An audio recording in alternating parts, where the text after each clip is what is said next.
President İlham Əliyev, the President of the Republic of Azerbaijan. As we said, Eurasia is now has these great powers, Russia and China on each side. As President of Azerbaijan, who do you call first, Moscow or Beijing? Baku. Baku. Yeah, our policy is friendly towards our neighbors, but at the same time, our national interests first. Therefore, all the achievements which we enjoy during the years of independence were achieved due to the commitment of our people to our independence and to the fact that we've managed to implement very serious reforms in political and economic area. And our achievements are also reflected in Davos World Economic Forum's annual assessment, where a very high level of development in infrastructure. And as far as roads construction and quality of roads is concerned, we are number 27 in the world. Fantastic. I was interested to see that you've refreshed your government. You've Yes. brought in young technocrats. Yes, exactly. The government was changed. New people were invited to the government, well educated, with modern vision, because as I said publicly many times, in 21st century, we cannot achieve success with the vision of 20th century. And therefore, the new people were brought not only to the government, but also to the presidential administration, which also was changed largely. And next month, we will have early parliamentary elections. The aim of that was also to give opportunity to people to select those people whom they trust. And the parliament, I'm sure, after election, will be an important part of the continuation of the reforms. And for Azerbaijanis who want their lives to get better, what do you hope this new government will deliver to them? What will they see over the next year or two that's different? I think that in the previous times we largely invested into infrastructure projects. Therefore, today, with respect to access to electricity, according again to Davos Forum, Azerbaijan is number 2. Gasification level in Azerbaijan is 96%. We've built 16,000 kilometers of roads and more than 3,000 schools and 700 hospitals. But that was part of the state investment. What we need now, we need a new approach in the governance, good governance, transparency, accountability, bringing the criteria of our life and living standards closer to the standards of European Union. And I think this is possible, this is achievable, because we have a strong political support. Again, I want to come to the assessment of Davos Forum, which ranks Azerbaijan government's strategic vision as number 10, and government's ability to provide stability, number 11 in the world. So the new government will concentrate on major challenge, which is growing population. Therefore, our economic growth must be in line with growth of population. During the time of independence, we came from 7 million to 10 million people. So it needs additional infrastructure, it needs additional food supply, and our population grows every year more than 100,000. That means we need at least 100,000 jobs annually, and it's not easy. Therefore, the government will address that. We will try to keep poverty as low as it is today. It's below 5%. And also we have a long strategy of reduction of the foreign direct debt, which is today very low. It's 17% of GDP, but our target is to bring it down to 10% of GDP. And of course, keeping inflation low, as it was last year, 2.5%. And the income of people must always be ahead of inflation, as well as job creation must be ahead of demographic growth. I read that a third of the population of Central Asia is now under 15. That's 1/3 of the population under 15. If we look at youth in every other continent of the world, we see them on the streets. They're demanding more voice. They're used to having more voice. For that, and you've just explained that in your country, a growing number are those young people. Yeah. What would you say if they want to come out on the streets and demand more voice? We will listen to what they want, but the fact is that in Azerbaijan, youth is not in the streets. Youth is in the universities, at school, youth is in the startup business, youth is actively involved in governmental issues.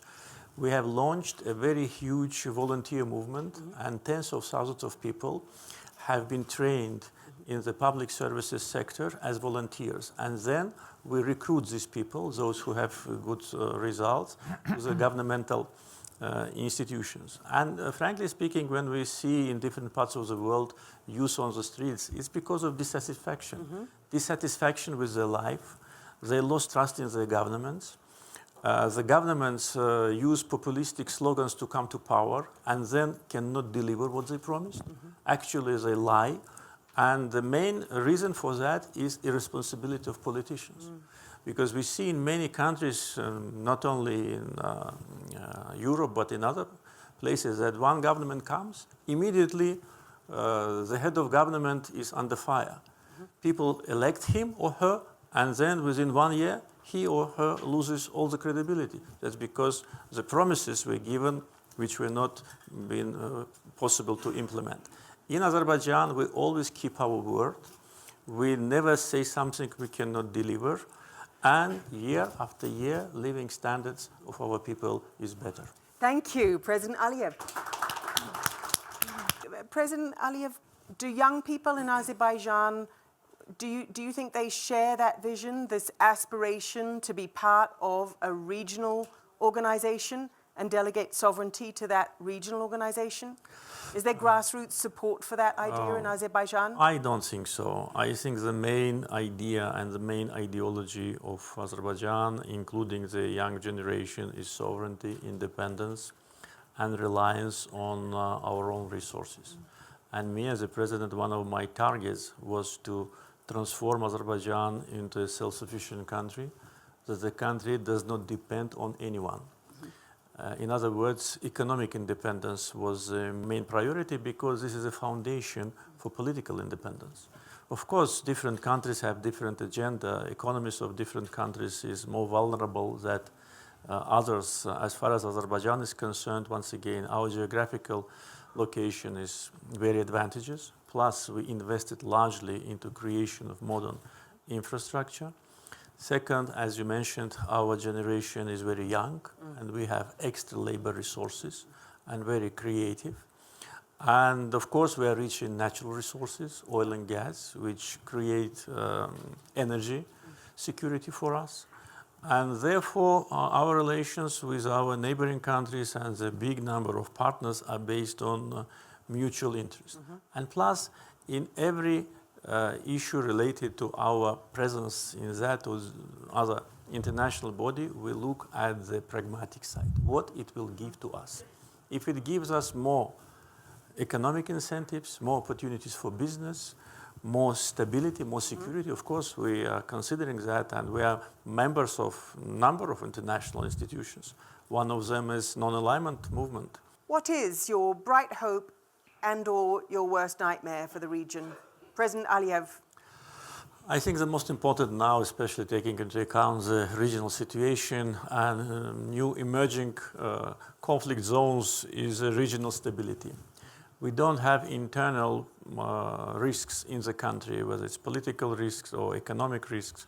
Country is stable, development is sustainable. We have a very broad agenda of reforms which are in the phase of implementation, which will create better opportunities for our people. The main concern and the main potential nightmare would be aggravation of tension beyond our borders. And for that, unfortunately, we are not responsible and we cannot to full degree influence that process. The responsibility lies on the superpowers, on the big powers, which must agree on certain issues between themselves so that this fragile stability is not shaken more. And for those in the room who don't know the region well, what are the tensions that you're most worried could flare up? You know, we see those tensions close to our borders. We see tensions in Afghanistan. We see unresolved, situations there. We are ourselves subject of occupation by Armenia, and this is a permanent source of threat. Our 20% almost of our territories are under Armenian occupation in violation of international norms and United Nations Security Council resolutions. We see aggravation of tension with respect to US-Iranian relationship and many other hotspots in the region which already are flaring our potential. Therefore, we are very interested in safety, security, and predictability beyond our borders, because even economic difficulties outside of Azerbaijan can influence our economic and social situation. Therefore, I think stability in the region is the main concern which we have, and instability in the region is the main nightmare, if I may put it so. Thank you, President. Paneldə Monqolistan prezidenti Xatmagin Battulqa, Astana Beynəlxalq Maliyyə Mərkəzinin rəhbəri Kayrat Kelimbetov, VTB Bankın prezidenti İdarə Heyətinin sədri Andrey Kostin, BMT-nin Cenevrədəki ofisinin baş direktoru Tatyana Valova iştirak etdilər.